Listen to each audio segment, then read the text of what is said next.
Mask पक्कर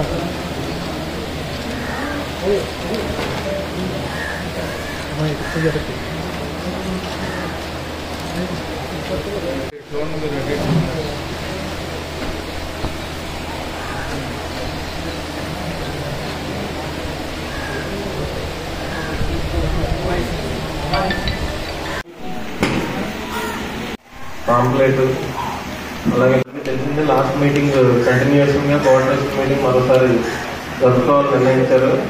దానిలో భాగంగా ఇవాళ మనందరం కూడా కలవడం జరుగుతుంది. ఎవరైతే డెవలప్మెంటల్ యాక్టివిటీస్లో ఉండే ఎంపీడీఓ స్టాఫ్, అలాగే ఎండోమెంట్ స్టాఫ్, హెల్త్ స్టాఫ్ ఇవాళ అంటే 18వ తారీఖు మనం జరుపుకుంటున్న దానికి been attending this meeting. DLDO గారు రాలేదు కనుక EOPRT should communicate whatever sanitation measures that you have taken.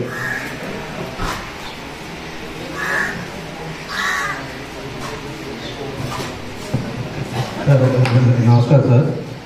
Sanitation సంబంధించి ఈ పందిరిపల్లిగూడెం పంచాయతీ తరఫున అంటే ఇంతకుముందు అయితే 30 మందిని ఏర్పాటు చేయాలని తమ ఆదేశాలు ఇవ్వడం జరిగింది సార్. అయితే మేము సెక్రటరీ గారు కూడా ఇక్కడే ఉన్నారు సార్. వారు సెక్రటరీ గారు ఒకసారి లేస్తారు కానీ వ్యవస్థలు కానీ ఇటువైపు వచ్చేలాగా ప్లాన్ చేసుకుంటే సోదరు దగ్గర సార్ టాయిలెట్స్ చాలా ఇబ్బంది అండి. వచ్చిన వాళ్ళు చాలా ఇబ్బంది. ఆటోపిస్తో వచ్చేస్తారు. మళ్ళీ మన మా పిఏ గారు వచ్చి మా పిఏ గారు చెప్పి మా ఎమ్మెల్యే గారు చెప్పి చేయించారు. చాలా చూడాలి సార్. ప్రస్తుతం ఈ ఉత్సవ కమిటీ ఎన్ని రోజులు డ్రాఫ్ట్ చేశారో అంత రోజు వరకు మనం ఆన్ పేపర్ ఇవ్వడం జరుగుతుంది. రిమైనింగ్ రెగ్యులర్ గా కూడా టెంపుల్ మేనేజ్మెంట్ అనేది దేవస్థానం వాళ్ళు చూసుకుంటారు. ఇంపార్టెంట్ గా 13 days లో తక్కువ ఉంది. చదువుతాము తర్వాత మిగతా సండేస్ అడ్జస్ట్ చేసి కొద్దిగా ఎక్కువగా ఉంటుంది సార్. మనకు లక్ష్మీ సర్కారు ప్రతి దగ్గర కూడా వెళ్తున్నాం. వాటికి కూడా కొంత ప్రాబ్లం ఉంది సార్. అలాగే పార్కింగ్ ప్లేస్ కూడా ఐడెంటిఫై చేశారు సార్. అదేవిధంగా టెంపుల్ గవర్నమెంట్ మొత్తం అంతా కూడా సీసీ కెమెరాలకి యువకులకు లెక్క పెట్టారు. దాదాపు 13 సీసీ కెమెరాలు కావాలని చెప్పి లెక్క కూడా పెట్టారు. అయితే మ్యాక్సిమం దానికి అవుట్ పోస్ట్లో దాన్ని మానిటర్ పెట్టి దాన్ని రోడ్డు మన కలెక్టర్ గారు కూడా చూపిస్తారు. ఇమీడియట్గా ఆర్ఎంపీ లేదని గ్రావెల్ వేసి పెట్టండి 90 లక్షలు. దాన్ని మేడం గారు కూడా నాకు స్పెషల్ రిక్వెస్ట్ అని ఆవిడ చెప్పింది మన బైక్ రోడ్లో. కానీ ఇంతవరకు అవ్వాలి. అది ఫారెస్ట్ డిపార్ట్మెంట్లో ఉంది కాబట్టి అది గ్రావెల్ వేసుకోవడానికి అరువులు వేయిందని చెప్పారు. ఇంకా అవ్వలేదు. అది ఒకటి వేస్తే కనుక ఈ నెల రోజులు ఇటుకంటే ఎక్కువ జర్నీ ఇటే వేలూరు వీళ్ళందరూ ఎక్కువ రావడానికి చాలా దగ్గరగా ఉంటుంది కాబట్టి అది నిన్న కూడా మేడం గారికి చెప్పాను. మీరు కూడా ఆవిడ దృష్టికి తీసుకెళ్ళి నేను ఇప్పుడు అదే రూట్ లో వచ్చాను. మీరు చూసారు ఎంత కష్టమో. బట్ ఆర్ఎన్బి వాళ్ళు అటువంటి ఏమి ఇబ్బంది లేదు. అలాగే పేపర్లకు కూడా మీకు మీల్స్ కానీ కాఫీ టిఫిన్ అన్ని కూడా మేము ప్రొవైడ్ చేస్తాం. అటువంటి ఇబ్బంది ఏమి లేదు. నైట్ టైం ఉండేవాళ్ళు కూడా మేము కూడా మన అకామిడేషన్ ప్రొవైడ్ చేస్తున్నాం ఉన్నత వరకు. అటువంటి ఇబ్బంది ఏమి లేదు. థ్యాంక్ యూ అండి.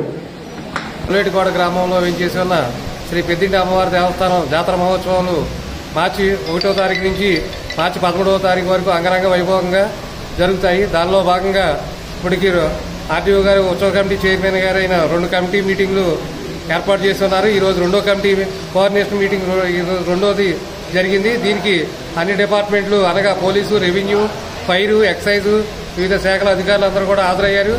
వారి యొక్క డిపార్ట్మెంట్ తరఫు నుంచి కూడా వారి యొక్క ఈ అమ్మవారి జాతరోత్సవాలకి వారి డిపార్ట్మెంట్ నుంచి ఏ విధంగా చేయాలనే దానికి కూడా డిస్కస్ చేశారు. వారు కూడా తమ వంతు ఆ డిపార్ట్మెంట్ వంతు సహకారం అందిస్తున్నారు. అలాగే దేవస్థానం వారు కూడా భక్తులకి అన్ని రకాల వసతులు ఏర్పాటు చేయడానికి కూడా తగు ఏర్పాట్లు చేయించున్నారు. అలాగే చలువు పందులు కానీ, లైటింగ్ కానీ, మిగతా సాంస్కృతిక కార్యక్రమాలు కానీ, పూజా కార్యక్రమాలు కానీ అన్ని విధంగా ఏర్పాట్లు చేస్తున్నాము. కావున ఈ అమ్మవారి జాతర మహోత్సవాలందరూ భక్తులు 50 మంది ఈ కార్యక్రమంలో పాల్గొని అమ్మవారి తీర్థ ప్రసాదాలు అమ్మవారి. అందరికీ నమస్కారం అండి. మనకి ఏలూరు జిల్లా కైకలూరు మండలంలో కొల్లేటికోట మనకి గ్రామదేవత పెద్దింట్లమ్మ తల్లి ఉత్సవాలు జాతరోత్సవాలు మనకు 1వ తారీఖు నుంచి 13వ తారీఖు వరకు ఘనంగా జరగబోతున్నాయి. వాటికి సన్నాహాలతో భాగంగా ఇది 2వ మీటింగ్.